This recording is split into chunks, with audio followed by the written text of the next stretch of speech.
Good morning बच्चों। आज हम पढ़ने वाले हैं कक्षा 12वीं कृषि में फसल उत्पादन के तहत चैप्टर 9 में प्रसार के साधनों का वर्गीकरण विशेषताओं के बारे में। ठीक है, प्रसार के साधनों का वर्गीकरण विशेषता, यानी प्रसार के साधनों का वर्गीकरण का मतलब है हम किस किस तरीके से प्रसार के साधन अपना सकते हैं। ठीक है, तो आज आप लोग को बताएंगे कि प्रसार के साधनों का वर्गीकरण और उसकी विशेषताएं होती क्या है। ठीक है, जैसे कि यहाँ लिखा हुआ है कि इस प्रकार प्रसार शिक्षण का एक ही रूप है। मैंने पहले ही भी बता दिया था कि प्रसार मतलब शिक्षण का एक रूप, यानी एक तरीके से हम क्या करते हैं, जब भी प्रसार किया करते हैं तो वहाँ पर हम एक शिक्षा प्रदान करने का कार्य करते हैं। कोई व्यक्ति किसी वस्तु के बारे में जब वह नहीं जानता है तो उसे उसके बारे में जानकारी प्रदान करना, वह एक आपके लिए क्या कहलाता है, शिक्षा कहलाती है। इसलिए प्रसार एक क्या है, शिक्षा का एक महत्वपूर्ण अंग है। ठीक है, जैसे स्कूलों में क्या होता है, विद्यालयों में क्या होता है, विश्वविद्यालयों में क्या होता है, सभी जो शिक्षक होते हैं, ठीक है, जो प्रोफेसर्स होते हैं, वो सिर्फ और सिर्फ प्रसार क्रिया करते हैं। ठीक है, सिर्फ और सिर्फ क्या करते हैं, प्रसार क्रिया करते हैं। अपने अलग अलग क्षेत्रों में अलग अलग विषयों के संबंधित जो ज्ञानदाता होते हैं, अलग अलग विषयों की जो जानकारी रखते हैं, उनके प्रति वो क्या करते हैं, प्रसार क्रियाएँ चलाने का कार्य करते हैं। ठीक है, जैसे कि हम अभी क्या कर रहे हैं, आप लोग को प्रसार क्रियाओं के तहत विशेष तौर पर हम कृषि संबंधित जानकारी प्रदान कर रहे हैं। उनके संबंधित आपको उनके साधनों के वर्गी के बारे में और उसकी विशेषताओं के बारे में बताने वाले हैं। तो ये पूरी क्रिया ही क्या है, आपके लिए एक प्रसार क्रिया है। आपके लिए क्या है, एक प्रसार क्रिया कहलाती है। ठीक है, तो इस तरीके से कार्यकर्ताओं द्वारा अपनाए गए प्रसार साधन, उसके प्रयासों की प्रभावशीलता का सीधा प्रभाव पड़ता है। यह तब चाहे प्रसार शिक्षक, ग्राम स्तरीय कार्यकर्ताओं के रूप में, या कोई विशेषज्ञों के रूप में, शिक्षार्थी के रूप में, कृषक के रूप में, या गृहिणी, किसान, या किसी भी तौर पर कोई अपनाता है, तो वह एक समान रूप से सभी आकर्षक क्रियाएँ जो होती है समान रूप से लागू होती है। उपलब्ध प्रसार साधनों की क्षमता एवं सीमाओं की समझ उनके विवेकपूर्ण चयन एवं दक्षतापूर्ण उपयोग के लिए आवश्यक होती है। यानी उपलब्ध जो प्रसार साधन हैं तो उनकी सीमाओं के समक्ष और उनके विवेकपूर्ण कार्यों के तहत वो क्या कर सकते हैं, कार्य कर सकते हैं। जैसे कि हम अभी प्रसार किया के बारे में बात कर रहे हैं, तो मैं आप लोग को एक प्रसार क्रिया के बारे में बात करूं तो मैं आपको एक श्रव्य प्रसार के तहत आप लोग को एक वीडियो के माध्यम से आप लोग को जानकारी प्रदान कर रहा हूं, जिससे आप सुन सकते हैं। ठीक है ना, सुनकर आप इसके बारे में चर्चा कर सकते हैं, बात कर सकते हैं, उसको समझ सकते हैं। तो ये मेरी तरफ से एक श्रव्य प्रसार क्रियाओं के तहत हो गया। ठीक है, मेरी तरफ से क्या हुआ, एक श्रव्य प्रसार क्रियाओं के तहत कार्य किया जा रहा है। तो ये भी हमारा एक साधन है, वीडियो, एक प्रसार क्रिया के लिए एक वीडियो बनाना। ठीक है, एक आप देखते हो बहुत तरीके से, जैसे कि चुनाव का माहौल होता है, तो चुनाव के माहौल में जब प्रचार प्रसार किया जाता है तो प्रसार किया जाता है तो किस तरीके से किया जाता है, माइक के द्वारा। तो माइक के द्वारा एक श्रव्य प्रसार हुआ। ठीक है, माइक के द्वारा क्या हुआ, श्रव्य प्रसार हुआ। और पोस्टर्स के द्वारा बहुत सारे पोस्टर्स बना लिए जाते हैं, सामूहिक चर्चा किया जाता है, जगह जगह जाकर एक संगठन बनाकर, एक समूह बनाकर बैठक ली जाती है। तो वो सभी जो क्रिया होती है वो प्रसार के तहत आती है। ठीक है, तो ये है, और ये विवेकपूर्ण चयन के आधार पर होता है, वह किस तरीके से, किस समय में, किस तरीके के प्रसार को उपयोग कर सकता है। ठीक है, तो इस तरीके से हम प्रसार की साधनों को हम समझ सकते हैं। आगे लिखा हुआ है कि संक्षेप में प्रसार कार्यकर्ता कार्य बिना प्रसार विधि ज्ञान के उसी प्रकार अधूरा या अपूर्ण होता है जिस तरीके से एक मैकेनिक कार्य मशीन, रेच, पेचकस, हथौड़े के बिना पूरा नहीं होता है। सही है, बात बहुत महत्वपूर्ण है कि एक मैकेनिक जो है अपना कार्य बिना मशीन के, रेच, पेचकस, हथौड़े के बिना कंप्लीट नहीं कर सकता। यानी किसी मैकेनिक को किसी मशीन के पुर्जों को ठीक करना है या उसको बनाना है तो उसके पास जो उनके बनाने के सामान होते हैं अगर वो नहीं है तो क्या वो मशीन को ठीक कर पाएगा, क्या उसको बना पाएगा? ठीक है, तो उसी तरीके से जो प्रसार क्रिया है कार्यकर्ताओं को के लिए बहुत ही आवश्यक है कोई भी कार्य करने के लिए। जैसे कि हम पढ़ाई कर रहे हैं तो बिना शिक्षक के आप क्या उसके बारे में जानकारी प्रदान कर सकते हैं? नहीं। ठीक है, बिना शिक्षक के भी आप उसके बारे में जानकारी विषय वस्तु के बारे में जो हम जानकारी प्रदान करते हैं, मैंने पहले ही बोला जैसे कि शिक्षा जो है एक प्रसार क्रिया के तहत आती है। जैसे कि पहली से लेकर 12वीं तक या 12वीं के बाद विश्वविद्यालय में जो बच्चे पढ़ाई करते हैं तो पहली से लेकर 12वीं तक हम पूरी तरीके से प्रसार क्रिया करते हैं, एक विषय वस्तु का प्रसार क्रिया करवाते हैं और उसके तहत हम उसको जानकारी प्रदान करते हैं। ठीक है, प्रसार विधियों लोगों से संपर्क करने की वे शैक्षिक तकनीकें तथा सामग्री स्थान है जो ऐसी परिस्थिति बनाते हुए प्रयोग की जाती है जिसमें शिक्षा एवं शिक्षार्थी के बीच संचार प्रक्रिया जो है वो संपन्न होती हो। तो ये है उनकी महत्वपूर्ण विशेषताएं। ठीक है, इस तरीके से उसकी विशेषताओं को प्रदर्शित करती है कि प्रसार क्या होती है। आगे आपको बताते हैं प्रसार के साधनों का वर्गीकरण किस तरीके से होता है। यहाँ जैसे कि प्रसार के साधनों का वर्गीकरण पहला है शिक्षण चरणों के आधार पर ध्यानाकर्षण, रुचि, इच्छा, दृढ़ विश्वास, कार्यान्वयन। ठीक है, जैसे कि व्याख्यान, ध्यान कर्षण करने, व्याख्यान करने से है ना, कोई मान के चलो प्रवक्ता जो है बहुत जोर जोर से व्याख्यान करते थे, हम उसकी ओर ध्यान आकर्षित होती है। ठीक है, और कार्य कहाँ कहाँ पास होता है? मेला में होता है, जहाँ भीड़ भाड़ जगहों पर होता है वहाँ होता है। नाटक, ये भी मेला में होता है, नाटक भी एक प्रसार का एक अभिन्न अंग है। इच्छा है ना, इच्छा जागृत होती तो हम जैसे कि बड़े बड़े जगह पर सेमिनार उपलब्ध कराते हैं। जैसे कृषि के बारे में बात कर रहे हैं तो कृषि मेला भी यहाँ लगता है। तो कृषि मेला में हम क्या करते हैं, एक कृषि मेला के तहत मेला का कार्यक्रम किया जाता है। वहाँ पर सिर्फ कृषि के बारे में जागरूकता फैलाई जाती है और कहीं कहीं पर बड़े बड़े जो स्थान होते हैं जहाँ बहुत क्षेत्रों में होते हैं वहाँ इनके लिए एक सेमिनार चलाया जाता है, 1 दिन 2 दिन 3 दिन या जैसे भी हो उनकी सुविधा अनुसार वहाँ सेमिनार चलाया जाता है। सेमिनार जैसे कि आपके स्कूलों में भी बहुत सारे जो ज्ञानी होते हैं, विषय वस्तु के बारे में जानकार रखते हैं, उनके लिए अलग से सेमिनार चलाया जाता है ताकि उन बच्चों या छात्रों को उनके बारे में जानकारी प्रदान हो सके। तो इस तरीके से बहुत सारी क्रिया इच्छा के तहत होती है। दृढ़ विश्वास है, फल प्रदर्शन। ठीक है, दृढ़ विश्वास फल प्रदर्शन आप देख सकते हैं आकाशवाणी के रूप में। आकाशवाणी का मतलब समझते हैं रेडियो वगैरह, है ना, मॉडल बनाकर व्याख्यान करते हैं। इच्छा में व्याख्यान भी होता है। दूरदर्शन, ठीक है, प्रदर्शन का कार्य, वार्तालाप, चलचित्र कार्यक्रम के रूप में, नाटक के रूप में, दृढ़ विश्वास में। ठीक है, तो इस तरीके से कार्य किए जा सकते हैं। किसान मेला लगाया जाता है। ठीक है, प्रदर्शन किया जाता है। सामूहिक चर्चा, पोस्टर, खेत व घर पर भेंट, जैसे पपेट शो, जैसे राजस्थान में अधिकतर लोग जो है कठपुतली शो करते हैं तो वो भी एक प्रसार क्रिया के तहत आती है। प्रशिक्षण की श्रव्य सामग्री आती है। श्रव्य मतलब सुनने का कार्य किया जाता है। ठीक है, तो इस तरीके से ये शिक्षण चरणों के आधार पर क्या है आपके प्रसार के वर्गीकरण किया जाता है। बनावट के आधार पर बुलेटिन, पेपर्स में लिफलेट करके, समाचार पत्रों की तरह, पम्फलेट की तरह, फोल्डर पेपर के रूप में, व्यक्तिगत पत्र के रूप में, गश्ती पत्र के रूप में, चार्ट के रूप में। इस तरीके से हम ये बनावट के आधार पर उनके वर्गीकरण को हम क्या कर सकते हैं, बहुत अच्छे तरीके से समझ सकती है। ठीक है, बोलकर व्याख्यान, आकाशवाणी वार्ता, सामूहिक वार्ता, खेल तथा घर पर भेंट, टेलीफोन के माध्यम से। टेलीफोन भी एक आपका आज के महत्वपूर्ण प्रसार क्रियाओं के तहत अगर आप देखते हैं तो जो हम मोबाइल का प्रयोग करते हैं उसमें पूरी तरीके से वो प्रसार क्रियाओं से ही संबंधित है, क्योंकि हर एक चीज़ के बारे में जो मोबाइल हम उपयोग करते हैं उससे हमें जानकारी प्रदान हो जाती है। वीडियो वगैरह के बारे में सब चीज़ें आकाशवाणी वार्ता के रूप में, सामूहिक वार्ता के रूप में जो होती है वो मोबाइल के माध्यम से हम क्या कर सकते हैं, एक जगह से दूसरी जगह आजकल एक डिजिटल दौर के अनुसार हम सामूहिक वार्तालाप भी कर सकते हैं। ठीक है, तो इस तरीके से गाने के जरिए बहुत सारे ऐसे किसी प्रसार कार्यों के लिए गाने बनाए जाते हैं, है ना।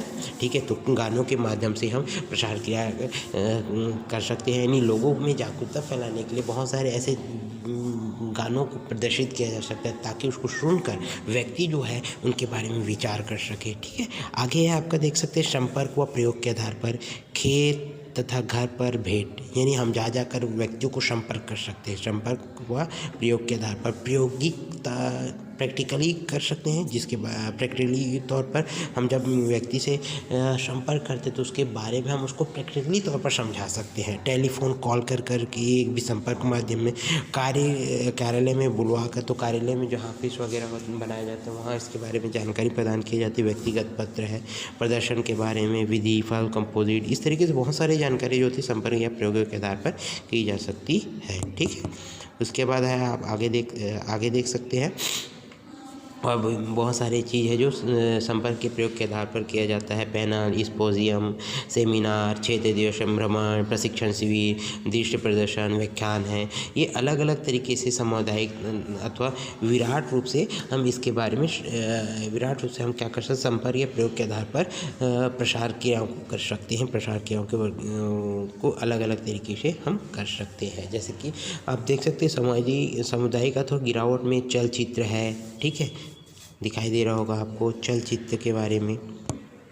ठीक है, तो चलचित्र के तहत आप देख सकते हैं आकाशवाणी वार्ता, दूरदर्शन कार्यक्रम, समाचार, पोस्टर, किसान मेला, लिफाफे, बंद लिफाफे, पम्फलेट, फोल्डर, दीवार समाचार पत्र। तो इस तरीके से बहुत सारी ऐसी क्रियाएं होती है जो प्रसार के साधनों का वर्गीकरण के रूप में उपलब्ध होती है। श्रव्य एवं दृश्य साधनों का वर्गीकरण आगे आप देख सकते हैं। श्रव्य एवं दृश्य साधनों का वर्गीकरण, तो श्रव्य एवं दृश्य साधन, श्रव्य का मतलब सुनना, दृश्य मतलब देखना। श्रव्य का मतलब क्या होता है, सुनना, दृश्य का मतलब देखना। तो श्रव्य में कौन कौन से आ जाते हैं, रेडियो, कैमरा, रिकॉर्ड, ठीक है, जन संशोधन, टेप रिकॉर्डर, फोटोग्राफ रिकॉर्डर, ध्वनि विस्तारक यंत्र। ये बहुत सारी जो आपको नाम दिए जा रहे हैं ये पूरी तरीके से क्या है, श्रव्य की तहत आती है। दूसरा दृश्य साधन के ऊपर अगर आप लेते हैं तो फिल्मी प्रोजेक्टर, फिल्मी strip, flash board, bulletin board, ठीक है, poster, panel, wall stencil, Shyam पट, जो उपयोग हम अभी शिक्षक क्षेत्र में हम एक जैसे कि आप लोग को हम जानकारी देते हैं तो श्याम पट में हम कुछ कलाकृति बनाकर उसके बारे में जानकारी प्रदान करते हैं। ठीक है, श्रव्य दृश्य साधन दोनों एक साथ होता है तो दूरदर्शन यंत्र या वीडियो टेप रिकॉर्डर। ठीक है, जहां हम दोनों को एक साथ देख सकते हैं और सुन सकते हैं, वो हो गए श्रव्य दृश्य संसाधन। इनकी विशेषताएं, प्रसार के प्रत्येक साधन की विशेषताओं को उनके गुण और दोष के आधार पर आंका जा सकता है।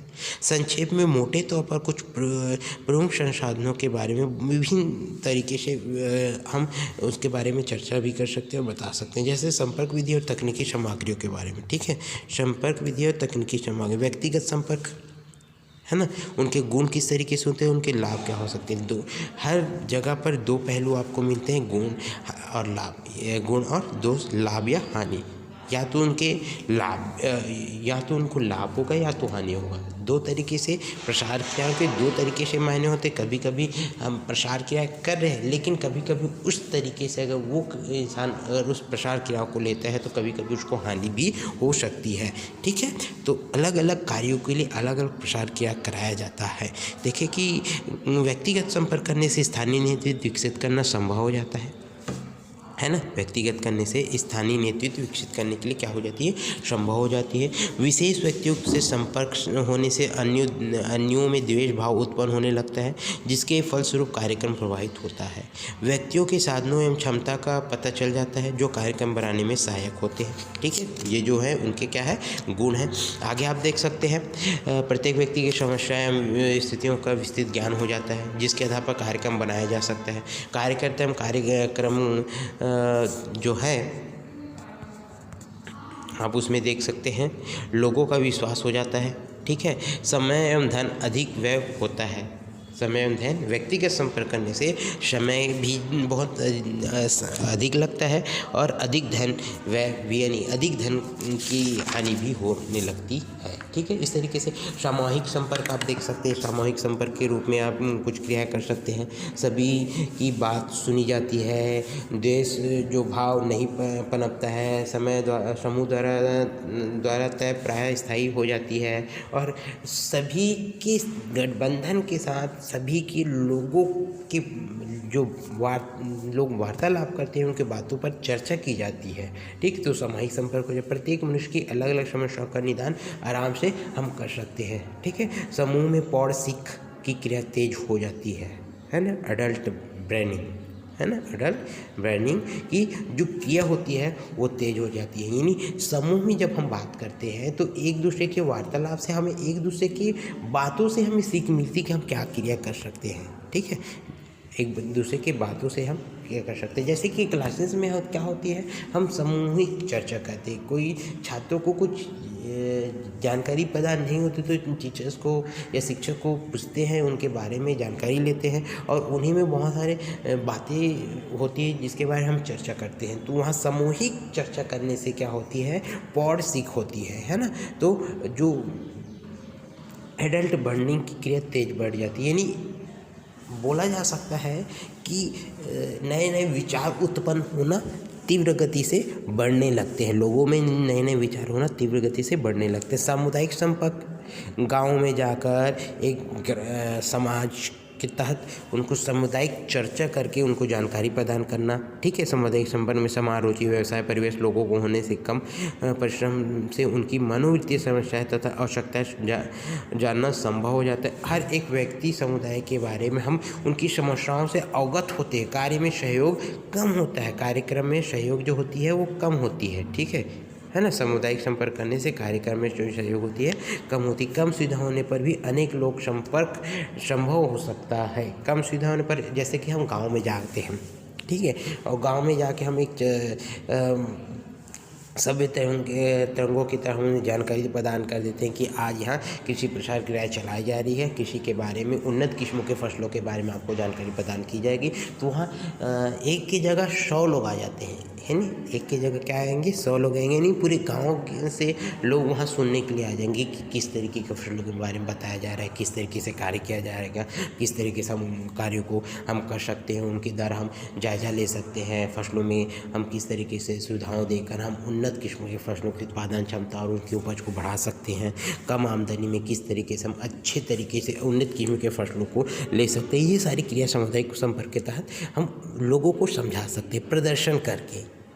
नाटक वगैरह जो होती है उसके माध्यम से, नुक्कड़ नाटक वगैरह वगैरह बहुत सारे ऐसे क्रिया हैं जिसके तहत हम प्रदर्शन क्रिया करके कार्यकर्ता का कार्यक्रम में विश्वास हो जाता है। स्थानीय नेतृत्व को विकसित करने की सरलता रहती है। कोई भी उन्नत विधि सरलतापूर्वक समझाई जा सकती है, क्योंकि सुनने देखने करने का काम साथ साथ हो जाता है। दृश्य श्रव्य तरंगे के तहत ये जो क्रिया होती है, प्रदर्शन क्रिया है, वो आ जाती है। तो बहुत सारी ऐसी क्रिया हो जाती है। आप देख सकते हैं हानि के रूप में सभी विधियों के लिए लागू नहीं हो पाती है। आवश्यक सामान जनता की पहुंच के बाहर होने पर यह साधन प्रभावहीन हो जाता है। सफलता कार्यकर्ता और सामान पर निर्भर करती है। प्रारंभिक तैयारियों और साधनों को जुटाने का समय लगता है। तो इस तरीके से हर कार्य में लाभ और हानि होती रहती है। आगे अगर आप देखते हैं तो सामूहिक चर्चा में वाद विवाद द्वारा कार्यविधि परिवर्तन किए जा सकते हैं। हानि में देखते हैं तो समूह में विवाद हो जाने पर गाँव का वातावरण जो होती है पूरी तरीके से खराब हो जाती है ना। या तो वो वाद विवाद जो होती है बहुत अधिक बढ़ जाती है और एक बोल सकते हैं कि एक तौर पर एक लोग जो है अपने ऊपर लेकर वो कार्य करने लगते हैं। तो यहाँ पर माहौल जो होती है पूरी तरीके से ख़राब हो सकती है, वातावरण जो होती है पूरी तरीके से ख़राब हो सकती है। दृश्य प्रदर्शन है ना, तो दृश्य प्रदर्शन भ्रमण कर हम जानकारी दे सकते हैं। ठीक है, भ्रमण करके हम क्या कर सकते हैं, जानकारी दे सकते हैं। देखने सुनने परिचय पारस्परिक चर्चा करने के कारण कार्यक्रम अधिक प्रभावशाली होते हैं। नए स्थानों का कार्यक्रम देखने का अवसर मिलता है। लेकिन यहाँ एक कठिनाई के रूप में देख सकते हैं तो प्रबंध करना कठिन होता है। लोगों के पास समय बंध का अभाव भी एक सीमाकारी कारक होती है। यानी लोगों के पास उस तरीके से समय नहीं हो पाता जिसके कारण हम दृश्य दर्शन करके भी लोगों को जानकारी अच्छे से प्रदान कर सकते। तो यहाँ भी उन्हें हानि होती। किसान मेला और कृषि प्रदर्शनी, नई नई चीज़ें देखने सुनने को मिलती है, व्यवहारिक ज्ञान होता है, अधिक से अधिक लोग एक साथ दिखाया जा सकता है। लोगों के पास प्रबंध की कठिनाई होती है आने जाने में। कहीं अगर मेला लगा दिया जाए तो वहाँ आने जाने में देखने के लिए बहुत सारी कठिनाई होती है, भीड़ बढ़ जाती है, अधिक हो जाती है ना। इस तरीके से बहुत सारी, तो इस तरीके से बहुत सारे ऐसे प्रसार क्रिया के जो साधन हैं बहुत सारे उपयुक्त हैं, लेकिन उसमें बहुत सारे हमें लाभ और हानि दोष और आप बोल सकते हैं गुण जो है वो आती रहती है। प्रसार का साहित्य देख सकते हैं, प्रसार साहित्य के रूप से आधिकारिक लोगों तक सूचना पहुंच जाती है। ठीक है, अधिकारित लोगों तक सूचना जो होती है वो क्या होती है, पहुंच जाती है। प्रसार आप देख सकते हैं। फिर दृश्य शब्द सामग्री भी आगे है ना। और छपे होने के कारण जनता को विश्वास हो जाता है, यानी सरकार के द्वारा कोई प्रमाण जो छप कर आती है ना, जो सब कराती है, एक सूचना के रूप में आती है। ठीक है, तो वो भी एक प्रसार क्रियाओं के तहत कार्य करती है ना। केवल शिक्षित लोग ही इस माध्यम का लाभ उठा पाते हैं, क्योंकि इस लाभ में हानि इसलिए ये बोला जा रहा है कि ये हानि के रूप में है। शिक्षित लोग ही इस माध्यम का लाभ उठा सकते हैं। जो अशिक्षित लोग हैं इनके बारे में वो जानकारी प्रदान नहीं कर सकते, क्योंकि वो क्या है, अशिक्षित है। शिक्षित लोग हैं उसको देख पाते हैं, समझ पाते हैं। परिणाम का आंकलन करना कठिन हो जाता है। ठीक है, क्योंकि आधे लोग शिक्षित है, आधे लोग अशिक्षित है। लेखन के लिए कौशल प्रशिक्षण आवश्यक होता है। ठीक है, जो कि अशिक्षित लोगों के पास नहीं होती। सभी को सूचना दे पाना संभव नहीं हो पाता है। छपे होने के कारण जनता को विश्वास तो होता है, लेकिन सभी सूचना देने से संभव नहीं हो पाता है। ठीक है, देना संभव हो जाता है या नहीं भी होता है। अनुसंधान केंद्रों में सूचना शिक्षण में सहायक होती है। ठीक है, तो इस तरीके से प्रसार साहित्य में होती है। फिर आपका दृश्य श्रव्य सामग्री, विचारों में शीघ्र परिवर्तन संभव होता है। मनोरंजन भी साथ साथ होते रहता है, जनता के स्थान केंद्रित रहता है, अतः स्मृति स्थायी रहती है। शीघ्र स्वीकृति योग्य एवं प्रभावी होते हैं। समय की बचत होती है। स्थानीय भाषा और ज्ञान के अभाव में भी कार्यकर्ता सफल रहता है। कार्यकर्ता अपने विचार स्पष्ट और क्रमबद्ध ढंग से रख सकता है। ठीक है, आगे आप देख सकते हैं इनमें जो हानि होती है उसमें प्रबंध व्यवसाध्य, अपूर्ण साधन होने पर सफलता नहीं मिलती है। साधनों में एकत्रित करने की कभी कभी समस्या को सामना करना पड़ता है। श्रोता समुदाय की समस्याएं जैसे कि शांति अवस्था आदि भी हो सकती है। तो इस तरीके से ये हमारी कुछ आपको जानकारी प्रदान की गई है, जिसके तहत प्रसार के साधनों का वर्गीकरण और उनकी विशेषताओं के बारे में आपको जानकारी प्रदान किया गया है। ठीक है, तो प्रसार के साधन बहुत अलग अलग तरीके से, विभिन्न तरीके से अपनी विवेकतापूर्ण के आधार पर हम कर सकते हैं। बहुत सारे ऐसे प्रसार क्रियाएँ हैं जिसके माध्यम से हम प्रसार क्रियाओं को आगे और अत्यधिक अच्छे ढंग से करने के लिए कोई भी जो उपयुक्त आपके पास साधन है उनका आप उपयोग करके प्रसार क्रियाएँ कर सकते हैं। ठीक है, और इनके जो लाभ और हानि है वो हमेशा गुण और दोष की बात जो बताई जा रही है वो हमेशा बनी रहती है, क्योंकि कभी भी किसी बात में अमल जब हम करते हैं तो किसी न किसी के लिए वो हानि के रूप में उत्पन्न होती है, तो किसी न किसी के रूप में वो लाभ के रूप में उत्पन्न होती है। तो हमेशा ये जो लाभ और हानि के जो कारण हैं वो हमेशा बने रहते हैं। ठीक है, तो आज का हमारा टॉपिक हम यहीं समाप्त करते हैं। धन्यवाद।